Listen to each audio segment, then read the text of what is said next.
Hai semuanya. Bayangkan kalau selama ini ternyata bukan dunia yang terlalu keras, bukan orang lain yang terlalu jahat, dan bukan keadaan yang terlalu tidak adil, tetapi cara kita merespon semuanya yang diam-diam membuat hidup terasa lebih berat dari seharusnya. Banyak dari kita berpikir bahwa kebahagiaan datang dari mengendalikan apa yang terjadi di luar, padahal justru sebaliknya. Hidup mulai terasa ringan ketika kita belajar mengendalikan apa yang terjadi di dalam.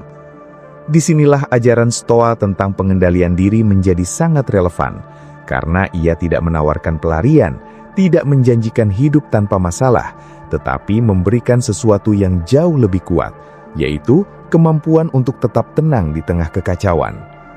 Banyak orang menghabiskan energi untuk mengubah hal-hal yang di luar kendali, seperti opini orang lain, masa lalu, atau bahkan nasib yang tidak bisa diprediksi. Padahal, semua itu seperti mencoba menggenggam air dengan tangan terbuka. Semakin kuat digenggam, semakin cepat hilang. Stoicisme mengajak kita melihat dengan jernih bahwa ada batas yang jelas antara apa yang bisa dikendalikan dan apa yang tidak. Dan kebanyakan penderitaan datang dari ketidakmampuan menerima batas itu. Kita sering marah bukan karena kejadian itu sendiri, tetapi karena harapan kita tidak sesuai dengan kenyataan. Kita kecewa bukan karena dunia ini kejam, tetapi karena kita menuntut dunia untuk berjalan sesuai keinginan kita. Ketika ekspektasi itu runtuh, emosi pun ikut runtuh. Padahal jika sejak awal kita menyadari bahwa tidak semua hal harus sesuai keinginan kita, maka kita tidak akan mudah terguncang. Dalam kehidupan sehari-hari, pengendalian diri sering disalahartikan sebagai menahan emosi atau memaksa diri menjadi dingin. Padahal yang dimaksud dalam ajaran Stoa bukanlah menekan emosi, melainkan memahami emosi itu sendiri. Emosi tidak pernah muncul tanpa alasan, tetapi bukan berarti semua emosi harus diikuti. Marah misalnya sering muncul karena kita merasa diperlakukan tidak adil, tetapi apakah setiap rasa marah harus dilampiaskan?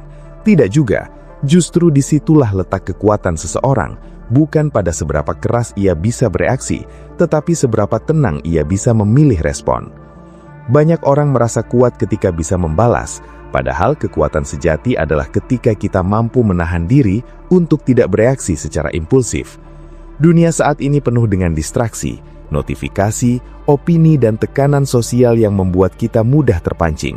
Sedikit saja ada yang tidak sesuai, langsung bereaksi. Sedikit saja ada kritik, langsung defensif.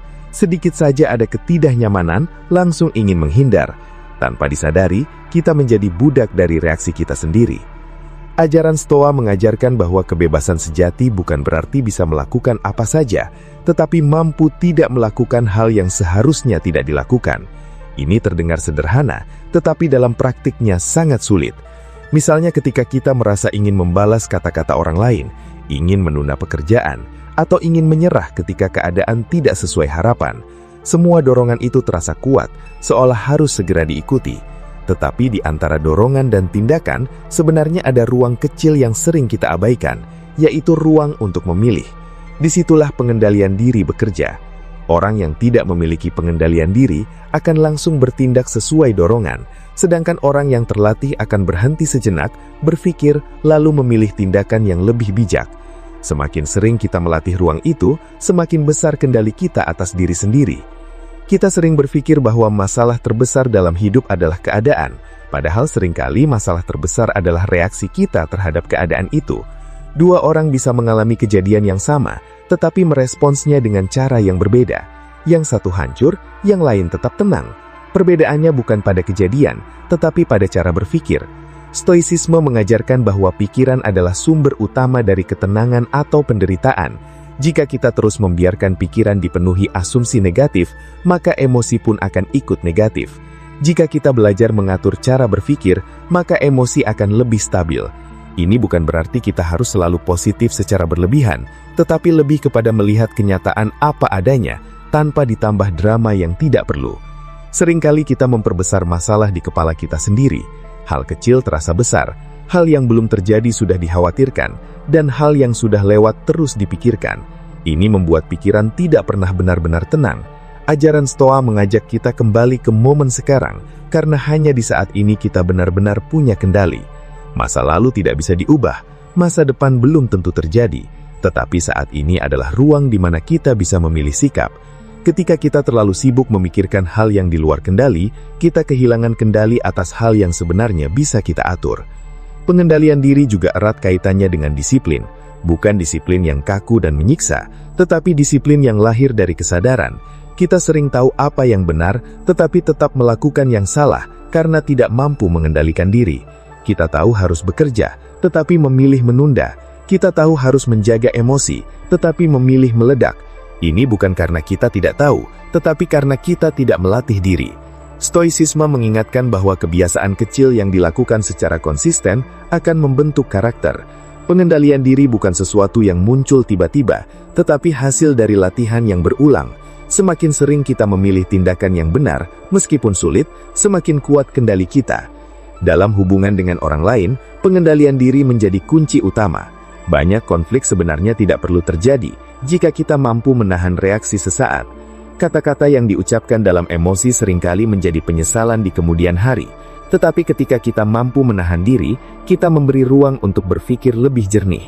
Kita tidak harus selalu menang dalam argumen, tidak harus selalu membuktikan diri benar. Terkadang, diam adalah bentuk pengendalian diri yang paling kuat, bukan karena kalah, tetapi karena memilih tidak memperbesar masalah. Stoicisme tidak mengajarkan kita menjadi pasif, tetapi menjadi selektif dalam merespons. Hidup ini penuh ketidakpastian, dan kita tidak pernah benar-benar tahu apa yang akan terjadi. Banyak hal yang berada di luar kendali kita, seperti cuaca, ekonomi, keputusan orang lain, bahkan kesehatan dalam batas tertentu. Jika kita terus mencoba mengendalikan semua itu, kita akan kelelahan. Tetapi jika kita fokus pada apa yang bisa dikendalikan, seperti sikap, usaha, dan cara berpikir, maka hidup akan terasa lebih stabil. Kita tidak lagi mudah goyah oleh perubahan, karena kita memiliki pusat kendali di dalam diri. Pada akhirnya, pengendalian diri bukan tentang menjadi perfeksi, tetapi tentang menjadi lebih sadar. Sadar terhadap pikiran, emosi, dan tindakan. Sadar bahwa setiap reaksi adalah pilihan. Sadar bahwa ketenangan tidak datang dari dunia yang perfeksi, tetapi dari pikiran yang terlatih. Kita mungkin tidak bisa menghindari masalah, tetapi kita bisa memilih bagaimana menghadapinya, dan disitulah kekuatan sebenarnya berada. Ketika kita mulai memahami bahwa tidak semua hal layak untuk direspons, hidup perlahan terasa lebih ringan. Banyak dari kita terjebak dalam kebiasaan bereaksi terhadap segala sesuatu, seolah setiap kejadian menuntut perhatian dan emosi kita. Padahal, jika dipikirkan lebih dalam, tidak semua hal memiliki nilai yang sama.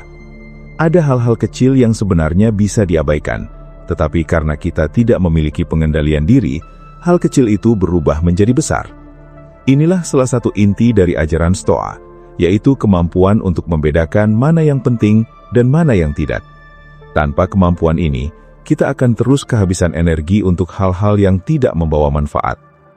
Seringkali kita merasa lelah bukan karena terlalu banyak masalah, tetapi karena terlalu banyak memberi perhatian pada hal yang salah. Kita terpancing oleh komentar orang, terganggu oleh hal sepele, dan terus memikirkan hal yang sebenarnya tidak berdampak besar dalam hidup. Pengendalian diri membantu kita untuk memilih di mana energi kita akan digunakan. Ini bukan berarti kita menjadi cuek terhadap segala hal, tetapi lebih kepada menjadi selektif. Kita belajar bahwa tidak semua opini harus didengar, tidak semua kritik harus dijawab, dan tidak semua provokasi harus dilawan.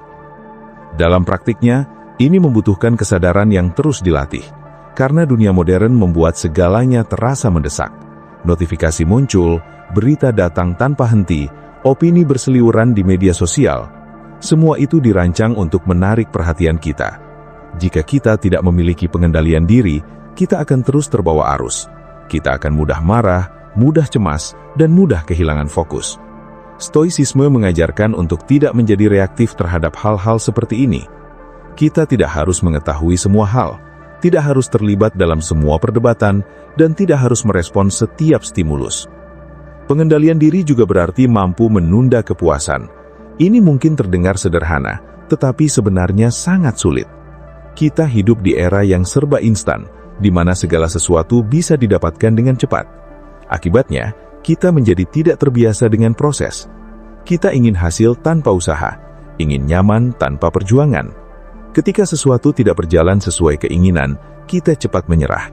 Stoicisme mengajarkan bahwa nilai sejati seringkali datang dari proses yang tidak nyaman. Justru disitulah karakter dibentuk. Ketika kita mampu menunda kepuasan, kita belajar untuk tidak dikuasai oleh keinginan sesaat. Kita tidak langsung mengikuti dorongan untuk bermalas-malasan, tidak langsung menyerah ketika menghadapi kesulitan, dan tidak langsung mencari jalan mudah. Ini bukan tentang menyiksa diri, tetapi tentang membangun kekuatan mental. Semakin sering kita menahan diri dari hal yang tidak penting, semakin kuat kita menghadapi hal yang penting. Selain itu, pengendalian diri juga berkaitan dengan bagaimana kita berbicara kepada diri sendiri. Banyak dari kita memiliki dialog internal yang negatif tanpa disadari. Kita mengkritik diri sendiri secara berlebihan, meragukan kemampuan, dan memperbesar kesalahan. Ini membuat kita semakin sulit untuk berkembang. Stoicisme mengajarkan untuk lebih objektif terhadap diri sendiri. Kita tidak harus selalu keras terhadap diri, tetapi juga tidak boleh terlalu memanjakan diri. Keseimbangan ini penting agar kita bisa terus berkembang tanpa kehilangan arah.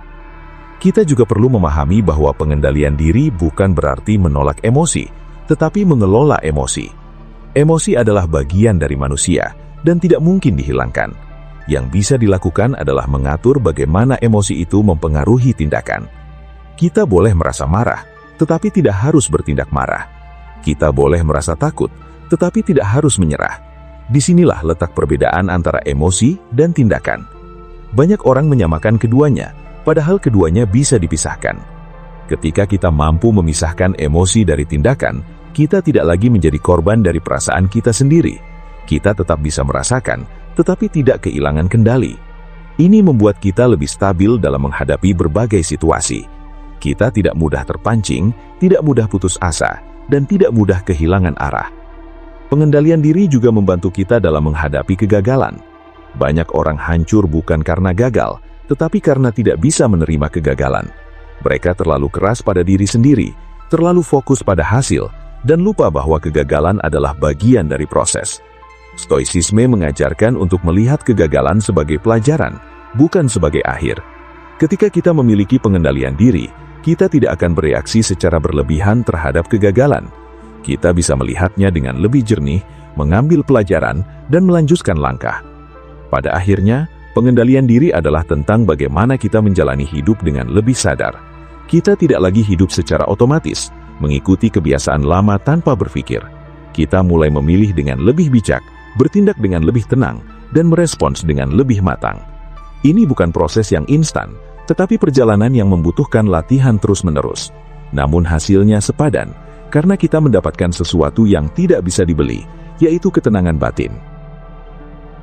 Dalam perjalanan hidup, seringkali kita menemukan bahwa hal yang paling sulit untuk dikendalikan bukanlah dunia luar, melainkan diri sendiri. Banyak orang bisa mengatur pekerjaan, mengatur jadwal, bahkan mengatur orang lain, tetapi gagal mengatur emosi, pikiran, dan kebiasaan diri sendiri. Inilah ironi yang sering terjadi. Kita berusaha keras menguasai hal-hal besar, tetapi mengabaikan hal paling mendasar, yaitu diri sendiri. Ajaran Stoa melihat ini sebagai akar dari banyak masalah manusia, karena tanpa pengendalian diri, semua pencapaian luar bisa runtuh dengan mudah.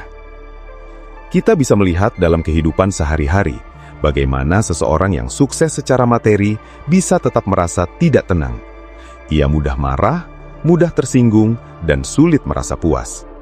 Ini menunjukkan bahwa keberhasilan di luar tidak selalu diiringi dengan kestabilan di dalam.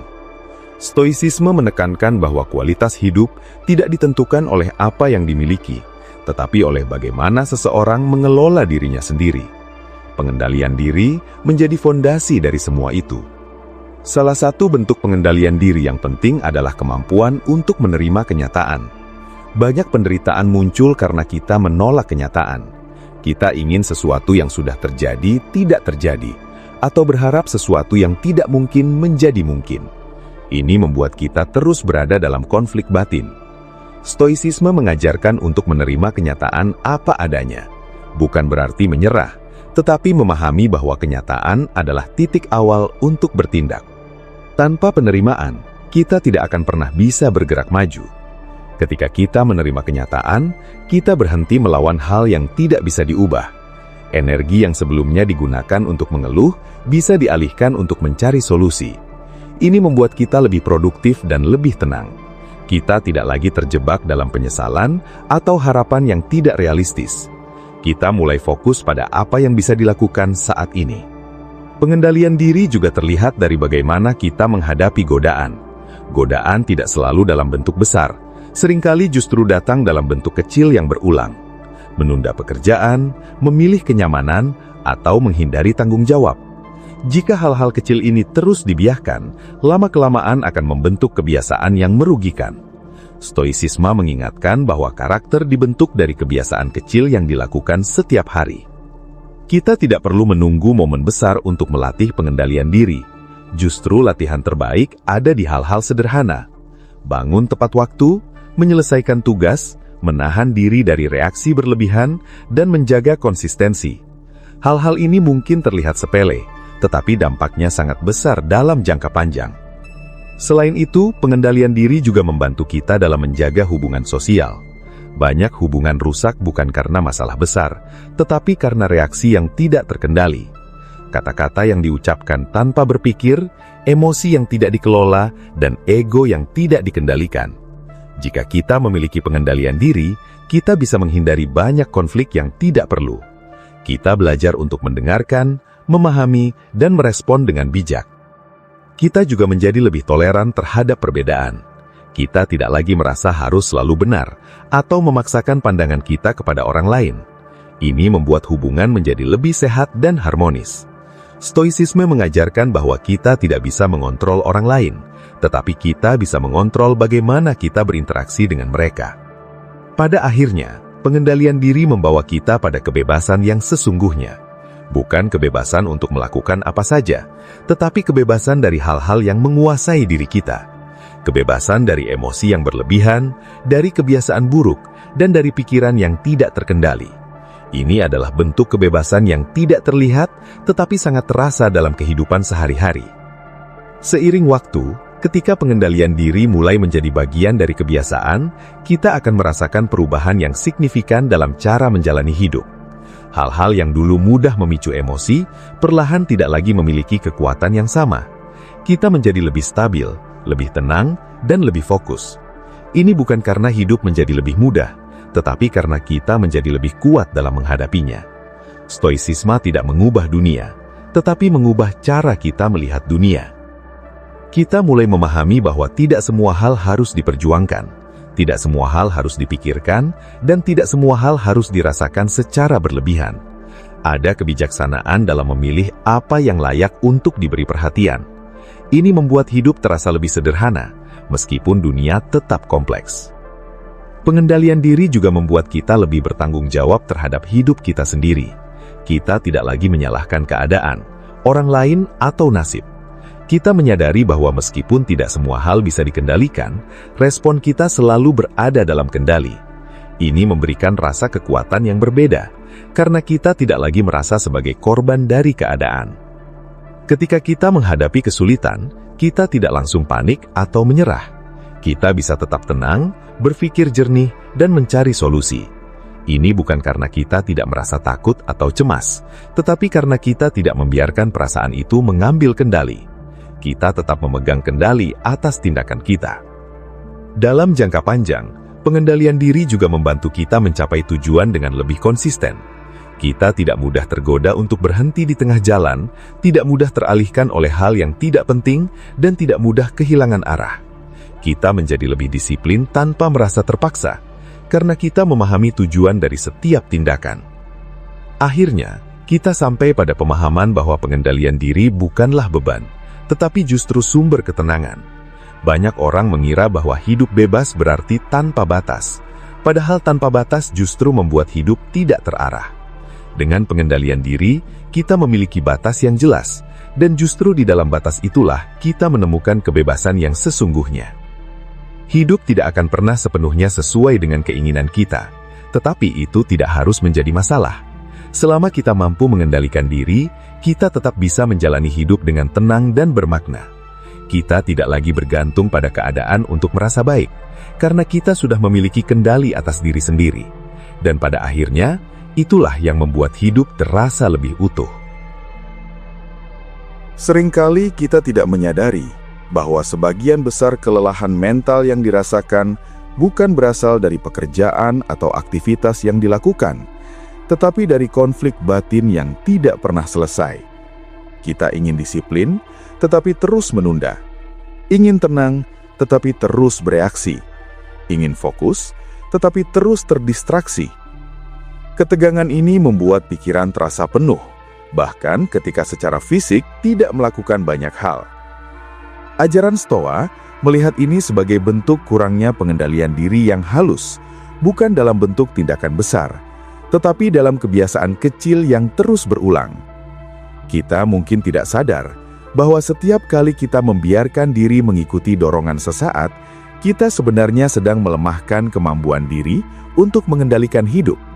Sebaliknya, setiap kali kita berhasil menahan diri, sekecil apapun itu, kita sedang membangun kekuatan yang tidak terlihat tetapi sangat berpengaruh. Kita sering berpikir bahwa perubahan besar membutuhkan langkah besar. Padahal, seringkali perubahan besar justru dimulai dari hal kecil yang dilakukan secara konsisten. Pengendalian diri bukan tentang melakukan sesuatu yang ekstrim, tetapi tentang menjaga konsistensi dalam hal sederhana. Misalnya, memilih untuk tetap fokus selama beberapa menit tanpa membuka distraksi. Memilih untuk menyelesaikan tugas meskipun tidak ada yang mengawasi. Atau memilih untuk tidak membalas sesuatu yang sebenarnya tidak perlu ditanggapi. Hal-hal kecil seperti ini, jika dilakukan terus-menerus, akan membentuk identitas baru dalam diri kita. Kita tidak lagi menjadi orang yang mudah tergoda, tetapi menjadi orang yang memiliki kendali. Stoicisme mengajarkan bahwa hidup yang baik tidak dibangun dari momen-momen besar saja, tetapi dari kebiasaan sehari-hari. Banyak orang menunggu motivasi untuk bertindak, padahal motivasi itu tidak selalu datang. Pengendalian diri justru bekerja ketika motivasi tidak ada. Kita tetap bergerak bukan karena ingin, tetapi karena tahu itu benar. Ini mungkin terasa berat di awal, tetapi seiring waktu akan menjadi lebih ringan karena sudah menjadi kebiasaan. Disinilah kita mulai memahami bahwa disiplin sebenarnya adalah bentuk kasih sayang terhadap diri sendiri dalam jangka panjang. Selain itu, penting juga untuk memahami bahwa pengendalian diri tidak berarti menolak kesenangan, tetapi mengatur kesenangan. Kita tidak harus hidup kaku dan tanpa hiburan, tetapi kita perlu tahu batasnya. Banyak orang kehilangan arah bukan karena terlalu banyak masalah, tetapi karena terlalu banyak kesenangan yang tidak terkontrol. Terlalu banyak hiburan, terlalu banyak distraksi, terlalu banyak kenyamanan. Semua itu membuat kita sulit untuk berkembang, karena kita terus berada dalam zona nyaman. Stoicisme tidak melarang kenyamanan, tetapi mengingatkan agar kita tidak bergantung padanya. Ketika kita mulai mengatur kesenangan, kita akan merasakan perbedaan yang cukup signifikan. Hal-hal yang sederhana terasa lebih bermakna, dan kita tidak lagi membutuhkan stimulasi berlebihan untuk merasa puas. Ini membuat hidup terasa lebih seimbang. Kita tidak lagi mengejar kesenangan secara berlebihan, tetapi juga tidak menolaknya. Kita belajar menikmati tanpa kehilangan kendali. Pengendalian diri juga berkaitan erat dengan bagaimana kita mengelola waktu. Waktu adalah sumber daya yang tidak bisa dikembalikan, tetapi seringkali kita memperlakukannya seolah tidak berharga. Kita menunda, membuang waktu, dan menghabiskan energi pada hal yang tidak penting. Tanpa pengendalian diri, waktu akan terus habis tanpa arah yang jelas. Stoicisme mengajarkan bahwa setiap hari adalah kesempatan yang terbatas, dan bagaimana kita menggunakannya akan menentukan kualitas hidup kita. Ketika kita memiliki pengendalian diri, kita mulai lebih sadar dalam menggunakan waktu. Kita tidak lagi membiarkan hari berlalu tanpa makna.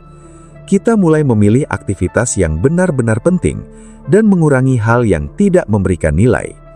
Ini bukan berarti kita harus selalu produktif, tetapi kita menjadi lebih intensional dalam menjalani hari. Dalam jangka panjang, semua ini akan membentuk kehidupan yang lebih terarah. Kita tidak lagi hidup secara acak, tetapi dengan kesadaran penuh. Kita tahu apa yang kita lakukan, mengapa kita melakukannya, dan kemana arah yang ingin dituju. Ini memberikan rasa stabilitas yang jarang dimiliki oleh banyak orang. Ada satu hal yang sering diabaikan ketika membahas pengendalian diri, yaitu kemampuan untuk mengendalikan keinginan untuk selalu terlihat benar. Banyak konflik dalam kehidupan sebenarnya bukan tentang siapa yang benar, tetapi tentang siapa yang ingin menang. Ego seringkali mendorong kita untuk membuktikan diri, bahkan ketika itu tidak diperlukan. Kita ingin diakui, ingin dianggap benar, dan ingin memiliki kendali dalam percakapan. Tanpa disadari, ini membuat kita sulit untuk mendengarkan orang lain dengan tulus. Stoicisme mengajarkan bahwa tidak semua perdebatan layak untuk dimenangkan. Terkadang, membiarkan orang lain memiliki pendapatnya sendiri adalah bentuk pengendalian diri yang lebih tinggi. Kita tidak harus selalu mengoreksi, tidak harus selalu menjelaskan, dan tidak harus selalu mempertahankan diri. Ini bukan berarti kita lemah, tetapi kita memilih untuk tidak terjebak dalam konflik yang tidak membawa manfaat. Ketika kita mampu melepaskan kebutuhan untuk selalu benar, kita menjadi lebih tenang dalam berinteraksi. Kita tidak mudah tersinggung, tidak mudah defensif, dan lebih terbuka terhadap perspektif lain. Ini membuat komunikasi menjadi lebih sehat dan lebih produktif. Kita tidak lagi berbicara untuk menang, tetapi untuk memahami. Selain itu, pengendalian diri juga terlihat dari bagaimana kita menghadapi kritik. Banyak orang langsung mereaksi negatif ketika dikritik, merasa diserang dan ingin membalas. Padahal tidak semua kritik adalah serangan. Ada kritik yang justru bisa membantu kita berkembang. Tanpa pengendalian diri, kita akan menolak semua kritik dan kehilangan kesempatan untuk belajar. Stoicisme mengajarkan untuk memisahkan kritik dari emosi. Kita bisa melihat apakah kritik itu valid atau tidak tanpa harus merasa tersinggung. Jika valid, kita bisa mengambil pelajaran. Jika tidak, kita bisa mengabaikannya tanpa perlu marah. Ini membuat kita lebih objektif dan tidak mudah terpengaruh oleh opini orang lain. Kita juga perlu menyadari bahwa tidak semua orang akan memahami kita, dan itu tidak masalah. Ketika kita terlalu bergantung pada validasi orang lain, kita kehilangan kendali atas diri sendiri. Kita menjadi mudah berubah hanya untuk memenuhi ekspektasi orang lain. Pengendalian diri membantu kita tetap pada prinsip tanpa harus memaksakan diri untuk disukai semua orang. Dalam dunia yang penuh dengan penilaian, kemampuan untuk tetap tenang dan tidak reaktif adalah keunggulan yang jarang dimiliki. Kita tidak lagi hidup untuk memenuhi ekspektasi luar, tetapi berdasarkan nilai yang kita pegang. Ini memberikan rasa kebebasan yang sangat berbeda. Pengendalian diri juga memiliki peran besar dalam menghadapi ketidaknyamanan. Banyak dari kita terbiasa menghindari hal yang tidak nyaman, padahal justru disitulah pertumbuhan terjadi. Kita menghindari tantangan, menunda pekerjaan sulit, dan mencari jalan yang paling mudah. Ini membuat kita terjebak dalam pola yang sama tanpa perkembangan yang berarti. Stoicisme mengajarkan untuk tidak takut pada ketidaknyamanan. Kita tidak harus mencarinya secara sengaja, tetapi kita tidak boleh lari darinya. Ketika kita menghadapi sesuatu yang sulit, itu adalah kesempatan untuk melatih diri. Setiap kesulitan adalah latihan untuk menjadi lebih kuat. Jika kita terus menghindar, kita tidak akan pernah berkembang. Pengendalian diri membantu kita untuk tetap bertahan dalam situasi yang tidak nyaman. Kita tidak langsung menyerah ketika merasa lelah, tidak langsung berhenti ketika merasa sulit, dan tidak langsung mencari pelarian ketika menghadapi tekanan. Kita belajar untuk tetap hadir dan menyelesaikan apa yang perlu diselesaikan. Ini bukan berarti kita harus memaksakan diri tanpa batas, tetapi kita perlu membedakan antara batas dan rasa malas. Banyak orang berhenti bukan karena sudah mencapai batas, tetapi karena tidak nyaman.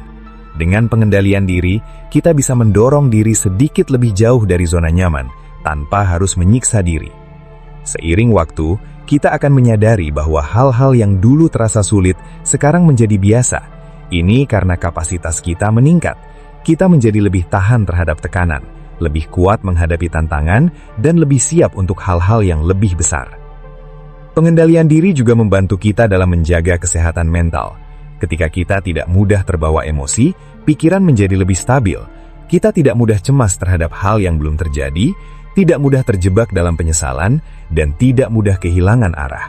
Ini membuat kita lebih seimbang dalam menjalani hidup. Pada akhirnya, ketika semua ini mulai terintegrasi dalam kehidupan sehari-hari, kita akan melihat bahwa pengendalian diri bukan lagi sesuatu yang dipaksakan, tetapi menjadi bagian dari diri kita.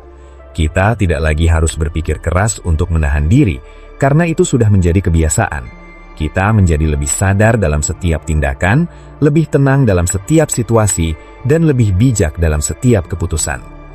Hidup tidak akan pernah sepenuhnya stabil, tetapi kita bisa menjadi stabil di dalamnya. Dunia akan terus berubah, orang lain akan tetap memiliki pendapatnya, dan keadaan tidak selalu sesuai harapan. Tetapi selama kita memiliki pengendalian diri, kita tidak akan mudah goyah. Kita memiliki pusat kendali yang tidak bergantung pada dunia luar. Ini adalah kekuatan yang tidak terlihat tetapi sangat terasa. Kita tidak lagi hidup secara reaktif, tetapi proaktif. Kita tidak lagi dikuasai oleh keadaan, tetapi mampu merespon dengan kesadaran. Kita tidak lagi bergantung pada kondisi untuk merasa baik, tetapi mampu menciptakan ketenangan dari dalam diri. Pada titik ini, kita mulai memahami bahwa ajaran Stoa bukan hanya teori, tetapi praktik yang nyata dalam kehidupan sehari-hari. Pengendalian diri bukan tujuan akhir, tetapi alat untuk menjalani hidup dengan lebih baik. Dengan pengendalian diri, kita tidak hanya menjadi lebih kuat, tetapi juga lebih damai. Dan mungkin, di tengah dunia yang penuh dengan ketidakpastian, itulah hal paling berharga yang bisa kita miliki.